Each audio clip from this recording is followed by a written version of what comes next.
শ্বেতা মিশ্রা। আপনারা আমাকে লিখেছেন কালার্স বাংলায় জাহানারার চরিত্রে, তারপর ধুলোকণায় চড়ুইয়ের চরিত্রে। এখন দেখছেন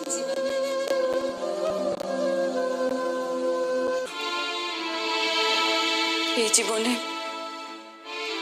এই জীবনের আমাদের মধ্যে কোনো সম্পর্ক হলো না। বলছি আপনি মরে যান কেন? আমার মনে হয় যে এখনো অনেকটা তেতো করা জিনিসপত্র বাকি আছে। এটা নিয়ে কোনো উত্তর আমার মনে হয় না দেওয়া যাবে।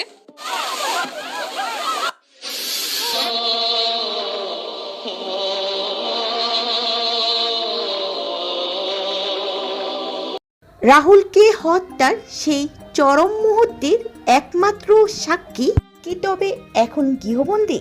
কেন অলৌকিকভাবে বেঁচে ফেরার পরও রাহুলের শেষকৃত্যের বেলা দেখা মিলল না সে তার?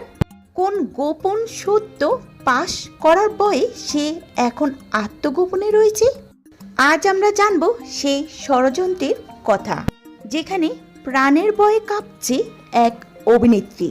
তাই ভিডিওটি শেষ পর্যন্ত দেখতে থাকুন, জানতে পারবেন অনেক রহস্যের জাল। গত 29শে মার্চ তালসারি সমুদ্র সৈকতে ঠিক কি ঘটেছিল আর উত্তর কেবল জানেন শ্বেতা। রাহুল আর শ্বেতা যখন দুজনেই উতাল ঢেউয়ের কবলে পড়লেন, তখন রাহুলের প্রাণ হারালো শ্বেতা ফিরে এলেন তীরে। কিন্তু এই ফিরে আসাটা কি শ্বেতার জন্য আশীর্বাদ নাকি অভিশাপ? প্রত্যক্ষদর্শীদের মতে রাহুলের মৃত্যুর ঠিক 30 মিনিট পর শ্বেতাকে শেষবারের মতন বেজা অবস্থায় এবং বিধ্বস্ত চেহারায় কথা বলতে দেখা যায়। এরপর থেকে শ্বেতা রহস্যজনকভাবে উধাও। টলিপাড়া বাতাসে এখন বিষাক্ত প্রশ্ন, শ্বেতা কি স্বেচ্ছায় নীরব নাকি তাকে কথা বলতে দেয়া হচ্ছে না? অভিযোগের আঙ্গুল এখন সরাসরি ম্যাজিক মোমেন্টসের কর্ণধার লীনা গঙ্গোপাধ্যায়ের দিকে। গুঞ্জন উঠেছে রাহুলের হত্যাকাণ্ড প্রকৃতি সত্য যাতে কোনোভাবেই বাইরে না আসে, সেজন্য শ্বেতাকে এক প্রকার গৃহবন্দী করে রাখা হয়েছে। সূত্রের খবর অনুযায়ী শ্বেতাকে রীতিমতো প্রাণনাশের হুমকিও দেওয়া হয়েছে। কিন্তু আশ্চর্যের বিষয় হলো রাহুলের শেষ বিদায়ের সময় শ্বেতাকে একবারের জন্য হলো দেখা গেল না। কেন তিনি এলেন না?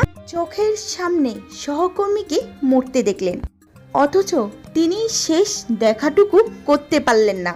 নেটিজেনদের দাবি শ্বেতা জাতি আবেগের বশবর্তী হয়ে সাংবাদিকদের সামনে মুখ খুলে না পেলেন, সেজন্যে কি শ্বেতাকে আড়ালে রাখা হয়েছে? শ্বেতার এই অনুপস্থিতি আজ প্রমাণ করে দিচ্ছে যে রাহুলের হত্যার পেছনে এমন কোনো যা শুধু শ্বেতাই জানেন। ভিউয়ার্স, আপনারা কি মনে করেন শ্বেতা মুখ খুললেই কি প্রকাশ পাবে রাহুল হত্যার ঘটনাটি? অবশ্যই আপনার মূল্যবান মতামতটি আমাদের কমেন্ট সেকশনে জানাতে ভুলবেন না।